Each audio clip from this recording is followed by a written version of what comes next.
is the Malignant 2021 kill count. This is a recent horror movie that I've actually seen. Welcome to the Kill Count, where we Which tally is up the quite victims in all our interesting. favorite horror movies. I'm James A. Janice, and today we're looking at Malignant, released in 2021. Malignant is a wild ride, y'all. An absolute blast from start to finish. It's melodramatic, by which I mean it's over the top in every way. Violence, True. action, performances, and especially storyline. Everything's campy True. and cranked to 11, but it's portrayed with technical mastery from director Bro, ooh, I was just to say, one of my favorite parts of this movie though is like how James Wan made this movie like move. The way this movie like moves in some parts is really cool. Like the direction with the house and whatnot. There's some cool shots. There's some cool moments in this movie for sure, for sure. But he's right that a lot of this is cranked up super hard, even especially in the stories and stuff. Like, it gets quite whack. It's quite. Wan, a bona fide It's modern-day interesting. horror legend. This dude gave us Saw and Insidious with Lee Whannell, and if those weren't enough, he also made The Conjuring. With The Conjuring, Wan Bro's proved he made could a lot. create a top-tier mainstream horror movie for a general audience. With Malignant, he created a horror movie for horror fans. Malignant don't care about mass appeal. It's a love letter to the genre films that influenced Wan's career. It's giallo by way of Henenlotter. It don't give a fuck, and it is awesome. Filled with cheesy one-liners, crazy camera movements, and a bloody balls-to-the-walls third act. Malignant follows a woman who starts having to That third act is something else. Oh man, I didn't think I'd see it again so soon.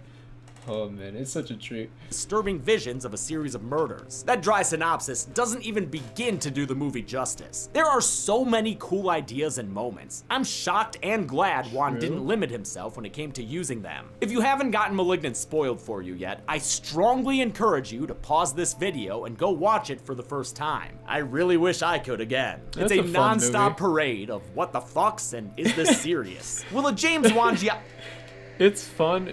The and subject suffers from pretty late-stage whack, hair too. growth. The situation is dire. Some We definitely have no what the choice fuck but to treat him moments with there. today's sponsor, Manscaped. Manscaped's perform- There's a Waluigi board back there. Wah. Waluigi board. That's amazing. promo code KILLCOUNT20 to get 20% off your order, plus free international shipping. Will the James Wan giallo leave our black gloves bloody, or will it keep our hands clean like a Conjuring film? Let's find out and get to the kills. Let's do that. The movie begins in 1993 at the Simeon Research Hospital. I believe it's their Gotham branch. In a Command and Conquer cutscene, Dr. Florence Weaver describes one of the patients there named Gabriel. She says Gabe's getting too strong to contain, like a super intelligent backward swimming shark. Sure enough, before long, she's getting a red alert. Gabriel's getting rowdy, busting up people's bones and every damn light in the building. Dr. Weaver muldoons a sedative into him off screen and enters the room to find the bodies of a doctor and 2 nurses. Despite Gabriel's cute panda booties, it's determined he's a lost cause. It's time. Oh, those are some like Target fuzzy socks. Those look quite comfortable. Sorry, my brain is thinking about socks. I want some new socks. So hopefully, I'm hoping for Christmas I get some new socks. I could use them, We cut out the cancer. especially the fuzzy We ones. ain't talking benign, we talking title card! And some opening credits with bad tracking. Anyone got a head cleaner? Nearly 30 years later, in present day, pregnant protagonist Madison Lake Mitchell arrives at her patented James Wan home. Those big wooden old-fashioned houses that always seem to come pre-haunted. No ghosts or demons here, but the place is haunted by a super shitty husband. Derek is so over-the-top awful that he makes Maddie work the late shift so he can stay home watching MMA. He starts griping about her previous 2 pregnancies, which both ended in miscarriages. Maybe you need to stop getting pregnant. And maybe you need to stop putting your shoes on the bed, mister. Thing is, Derek's also one pretty gross. legitimately scary son of a Hermes. Heads up for domestic abuse, because he quickly gets violent with Madison. It's almost certainly not the first time, but it may just be the last. That night, Derek's sleeping on the couch when he's awoken by the sound of a blender. But no one's getting unfriended tonight. It's simply TV time. And who's being a creepy couch potato? Noob Cybot? Well, you're just gonna channel surf or... Nope, never mind, he gone. But not forgotten. The shadowy figure attacks Derek from behind, and when Maddie gets up later, she finds her shitty husband with a sick crick in his neck. Guess Michael's gonna need to find another vessel. His Cairo killer appears and chases her upstairs, then pulls a Dylan / Roses, knocking her to the floor. Hi, yeah. Maddie wakes up in the hospital where her younger sister Sydney says the attack has resulted in another miscarriage. For Malignant to work, the actors have to take everything seriously. Annabelle Wallis does a great job leading the way. She had previously starred in Annabelle, which James Wan produced. Back at the house, we kick off the cop plot, just like— Wait, she's the mom from Annabelle. I didn't even notice that. That's crazy. Saw. Hell, they even get the Saw green lighting sometimes. Look at this place. I bet Donnie Wahlberg's in the other room. Detective Kakoa Shaw learns from his partner Regina Moss that the killer didn't leave fingerprints and that their handprints were upside down. She also thinks the Spidey killer may have been Maddie herself. No forced entry, an abusive husband. Motive. 2 weeks later, Sydney takes her sister home from the hospital. Maddie insists on staying by herself, a decision she regrets that night when she spots a figure under a street lamp. And I don't think it's a deluminating Dumbledore. Terrified, Maddie hotline Miami's her way upstairs in an amazing tracking shot. The interior of the house was built on a soundstage, allowing Juan to shoot from overhead. He compared it to cutting the roof off a dollhouse. The top-down view was achieved with— That's really what it feels like when you're watching it. It feels like you're just kind of looking at the top of like a dollhouse. It's really interesting. It has like the Hereditary type effect, and I really like that as a viewing experience. That shit is really cool. The Spider Cam, a camera on a cable system often used for sporting events. I freaking love this shot. It's so unique. Great job, fellow James. When the house falls silent, Maddie thinks she's just hearing things. It's all in my head. It's all in my head. But she still makes like— They took Hereditary's idea with the dollhouse kind of point of view, except from the side to the top. That was really cool. A Kevin McAllister and montages her house shut. There, that'll keep out the Nazi zombies. Sydney Sams her way inside to hear Maddie explain it all, and her sister says she wanted to have a baby so she could have a biological relative. This revelation makes Sydney shit her fucking pants. Sydney, I'm adopted. Oh my god. And the Pixies cover by Safari Riot? Hell yeah! Sydney's brain just got freshly squeezed. The movie reminds us it's set in Seattle with some B-roll, even though it was mostly shot in Los Angeles over 2.5 months in late 2019. We're still on an LA set when we move below the surface to the Seattle underground, but this place is real. It's a portion of the original city that was abandoned after new streets were built on top. I'm sure that it's just a fun setting to include though, and not foreshadowing anything. Not at all. A cardigan-clad tour guide closes up shop for the night, but before she can get back home to Iceman, she's attacked by an above-ground assailant. She comes to in a hideout with an industrial fan, the Chucky Chop in size. Her knockoff— Man, this point right here is about where it gave up, like the main story of this like movie. Like this kind of gave away the twist for me. I was already kind of suspecting some shit when I was first watching this, whenever the husband like knocked her into the thing. Shit kind of seemed weird at the beginning. This just kind of made it like, I see. I see what's gonna happen. This is kind of like led my brain in the right direction. Neo Kidnapper speaks through a nearby radio. I watched too many movies. Can't tell you how long I've waited for this. Man, KSCL's gotten weird. The mystery man makes a phone call to Dr. Weaver, that woman from the opening that took place in '93. Dr. Weaver. Yes? It's time to cut out the cancer. What? Lady, why are you acting like you're not talking to Dr. Claw? I guess it's just professional courtesy. Back at Maddie's house, things are getting a little insidious between the spooky radio music and Tiny Tim's. Get out of here, you rascal! She tries to do her laundry, but finds a wailing Weaver in the washer window. Wow! The leather-clad killer appears and attacks the doctor, and as Maddie sits paralyzed, she's transported to Weaver's house in a mesmerizing and memorable visual effect. With Maddie helplessly watching, the figure grabs Weaver's medical award and romper stomps her onto the kill count. This sick, gory Weaver was a literal trophy kill. Maddie wakes up on her kitchen floor, but she didn't just dream that kill graphic, because Kakoa and Moss are already at the very real crime scene. Are these these two the only homicide detectives in Seattle? Or is everyone else on the Rosie Larson case? They meet up with a crime scene technician named Winnie, played by Romanian actor Ingrid Bisu. Bisu appeared in The Conjuring 3 and The Nun, which is where she first met James Wan. She's also an executive producer of Malignant and came up with the concept in the first place. She developed the story with Wan, who is her husband in real life. So it's kind of hilarious that her character is super horned up for Kakoa. You'll find that missing half.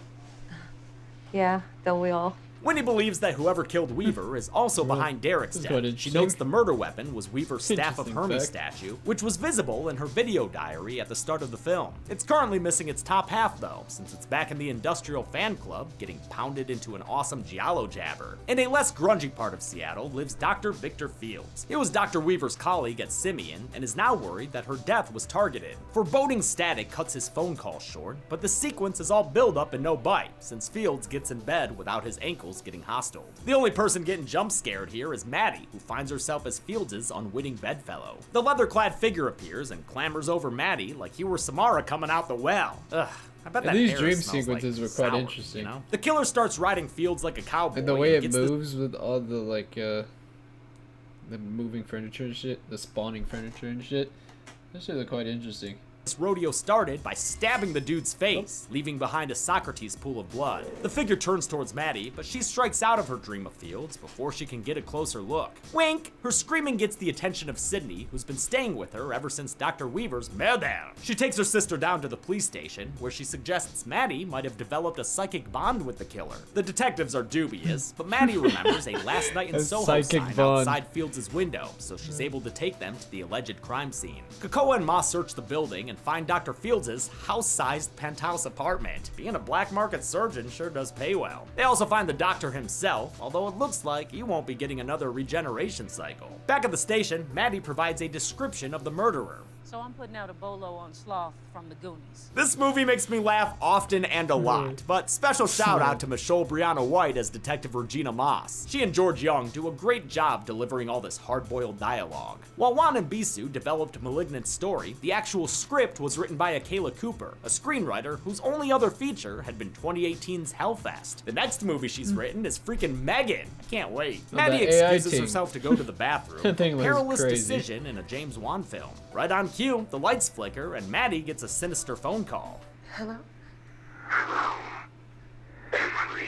Yeah, he said Emily, but this ain't no wrong number. Megatron tells Maddie that's her birth name, and he would know as a figure from her pre-adoption past. Reaching down into her subconscious caller ID, Maddie pulls out the caller's name too. Gabriel, no! The killer is of course Gabriel, whose gravelly vocals were provided by prolific anime voice actor Ray Chase. Dude did a great job presenting Anime. at the Dead Meat Horror Awards. His staticky, broken voice for Gabriel is similar to the Phantom's voice in Phantom of the Paradise. A shaken Maddie grabs her sister, who's going cuckoo for Kakoa Puffs. Oh, I'll see you around, okay? Join the club, lady. After they leave, Kakoa has a conversation with Bosco, another officer in this Art Deco precinct. Earlier, Kakoa had asked him to age up a photo they had found at Dr. Weaver's. It was a patient she had, and the aged up version is just a straight up photo of Maddie. She was the doctor's patient. Yep, dude, what gave it away? That precog printout you're holding? Maddie and Sydney visit their It's mother not even Jean, like who a says she doesn't know rough anything about Maddie's representation. pre-adoption Actually, just a life. photo Still, of the the lady. mention of Gabriel sends her into a dramatic Crazy. close-up. Whoa! She plays for them some old home videos, which show a young and still restless Maddie. You can tell by the bangs. Or maybe you can't, since almost every single woman in this movie has bangs. They are that on which the world hangs, I guess. They see her talking to an imaginary friend. A friend named Gabriel. Talking to Should've learned ghosts. that one at Foster's. Oh, Kakoa no. discovers flash drives in Dr. Weaver's belongings, one of which contains a video of her with a nod to Aquaman, another James Wan film. He also finds a weirdly Aquaman. photoshopped picture of Weaver, Fields, and Wait, what? There's the thing with Aquaman. Where? drives in Dr. Weaver's I missed it. belongings, one of which contains a video Twice. of her with a nod to Aquaman, Hey. Oh, the little Aquaman logo. What? another James Wan film. He also finds a weirdly photoshopped picture of Weaver, Fields, and a third doctor named John Gregory. Surmising that Johnny Greggs is gonna be the next victim, Kakoa Googles his home address and rushes off to warn him. Better hurry, dude, since Maddie's already facing mirror images that aren't her own. and Quantum bleeding into the doctor's bathroom. Gabriel's already here, ready to make this a bloodbath. These psychedelic transitions were done by Industrial Light and Magic, which handled all the VFX in the film. To melt away from Maddie's world into a soon-to-be victims, they'd film against a blue screen and insert blended scans of the rooms being transitioned into and out of. This idea was inspired by the Giallo-esque Eyes of Laura Mars, in which a woman played by Faye Dunaway could see through the eyes of a killer. It was written by John Carpenter and also stars Tommy Lee Jones and Brad Dourif. I gotta see this. Tommy Kakoa Lee goes to Jones. Dr. Gregory's apartment, which probably has more Crazy. seating than his waiting room. Got enough couches, dude? He finds the doctor's eviscerated body soaking in the tub. Didn't I warn y'all about James Wan and bathrooms? Maddie sees Kakoa walk in, but the psychic connection only goes one way, so she's unable to scream, "Kakoa! Kakoa!" and warn him about the serial killer on the ceiling. Gabriel attacks the detective, who manages to fight him off, showing he isn't imaginary. Imaginary people don't need to run away on foot. The acrobatic assassin ghosts. flees down the fire escape, treating gravity like they in a video game. Kakoa can't quite match those moves, but he does catch up with a leap of faith.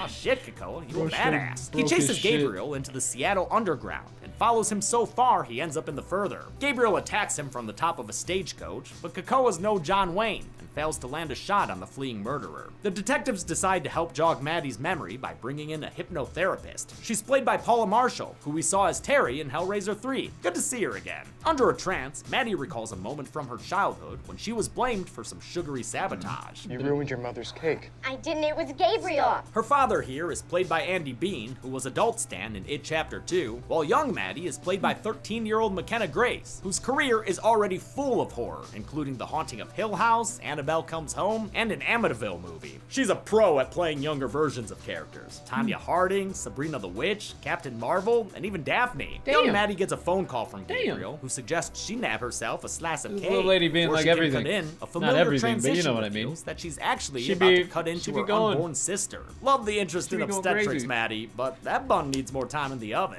The flashback makes adult Maddie scream like Toni Collette at a seance. No, it wasn't me. It was Gabriel. Well, I think that's about all the time we have for today. But at least Maddie learned Gabriel is the killer. Wait, are you saying that the killer is your imaginary friend? Elsewhere, maybe, that tied-up tour guide manages to free There's herself. some of these moments Before she just can have do me much more, dying. she falls through a rickety floor, Oh. directly into Maddie's living room. Holy shit! It's a twist that doesn't make a ton of sense. And Why you this got is that one of big-ass fan up there, Mad? And where the hell is it on the outside of the house? That's But one fuck of it, them. I still think it's great. And it gives us this awesome long shot as Maddie is arrested. Sydney many is sure moments of her that I'm just sister's like, holy. innocence, but the detectives aren't convinced. It's funny. The murder weapon and giallo From the jacket in acting her to attic the don't just- help. They bring Maddie in for interrogation, The but Gabriel soon coincidences and interrupts shit. with his classic combo of messed up lights and a menacing phone call. Detective. Oh snap, you wanna play a game? Kakoa don't, so the detectives keep Maddie in this GTA holding cell while they continue their investigation. GTA. With the cops against them, Sydney's forced to investigate on her own. She uses Maddie's adoption agency to trace her back to Simeon, the spooky hospital from the cold open. Sydney, wanna break? Jesus Christ, what you doing parking all the Damn. way at the ass end of this cliff? Inside, she has It's to like almost descend at a into a cliff. pants-shittingly creepy basement to The bumper's, find, like, hanging it's off. Maddie's file. That was easy. And some videotapes too? Well, great. She takes the tapes to her mom's for a family movie night. The first one is of a teenage girl named Serena May, who's revealed to be Maddie's supposedly deceased birth mother. She's also, as this cross dissolve tells us, the Jane Doe tour guide who was tied up in Maddie's attic. This is Madison's birth mother. Once again, thank you, Kakoa. Sydney slots in the next tape an interview with Maddie, back when she went by her birth name, Emily May. It's revealed that Gabriel can influence Maddie's thoughts, as well as give her super strength. Gabriel makes me strong. I thought Gabriel was only in Maddie's head. Oh shit, he is! But like, literally. Dr. Weaver explains that Gabriel is basically a tumor living off Maddie's body. He's a parasitic twin who failed to separate in the womb, so he's cursed to a Voldemortish half-life on the back of her skull. It's an extreme take on teratomas, real-life tumors that can grow teeth, hair, and even eyes. Ingrid Bisu read about them and took the idea to James Wan, images. and together, they developed this. Because they're conjoined at the brain, removing Gabriel entirely would have killed Maddie. So instead, Weaver brought in Doctors Fields Rhodes and Gregory, who sliced away what they could and just kind of stuffed the rest of him back into Maddie's skull like it were an overflowing trash can. Additional tapes reveal that Gabriel can access Maddie's vision, explaining these supposedly psychic trips that she's been having. In reality, those have just been hallucinatory distractions that allow Gabriel to control Maddie's body while keeping her none the wiser. He was awoken from his decades-long slumber when Derek bashed Maddie's head against the wall, and immediately set out to get his revenge on the doctors who cut him out like a can. Yeah, I remember how my brain like picked. Oh, jeez. I remember how my brain like picked apart the twist of this movie. Now I remember like when I first was watching this movie, I was like, when they slammed her head, I was like, that had to do something. I was like, there had to be a purpose to that for some reason. And then when it came to the sequence of her husband dying, and she was like just standing there, numb, like looking like she was just like, I don't know, it just didn't look real. Like she didn't look like she was even there, you know? Like it has the same feeling of her dream sequences. So I was like, this is weird. And also the killer couldn't catch her, which I was like, this is weird. I was like, there's gotta be some sort of twist. So ever since like the first 30 minutes when I first watched this, my brain was just going crazy on what the twist was.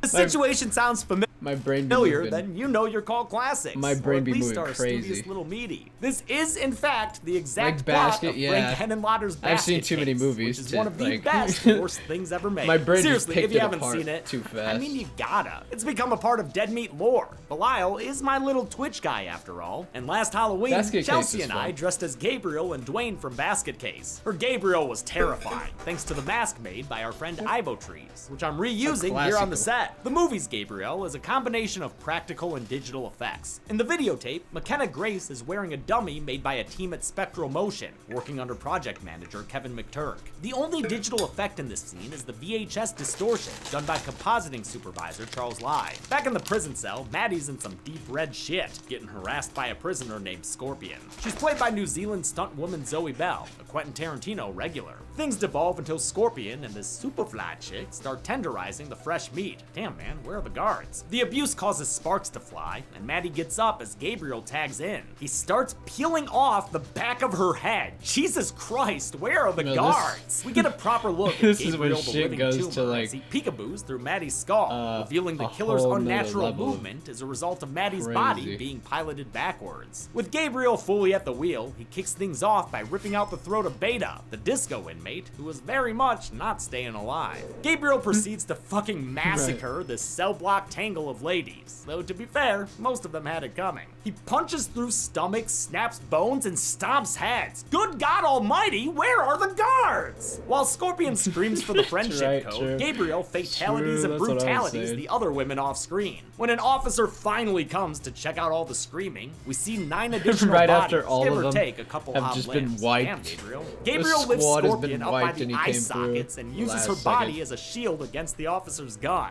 I guess she's neither bullet nor death-proof. Gabe then grabs the copper and bashes his head into the bars, and I'll count that as a kill too. If it's good enough for Officer Mooney, it's good enough for me. The cell block sequence was rehearsed for a week under fight coordinator Lloyd Bateman. It involved wire work, a whole lot of stunts, and gnarly special effects by Spectral Motion. For the head stomp, they used a puppet filled with blood and gore, which was then slightly augmented by ILM's digital effects. Down in the evidence locker, Winnie hears the commotion and hides as Gabriel busts in to retrieve his belongings. Gabriel's backwards movement was achieved using 2 contortionists, Marina Mazeppa, who was on the 14th season of America's Got Talent, and Troy James, who was previously on the kill count as the Jangly Man in Scary Stories to Tell in the Dark. Juan would switch the doubles out scene to scene, depending on whether he wanted the character to feel more like Maddie or more like Gabriel. Right. Most of us don't think about how to walk when we walk.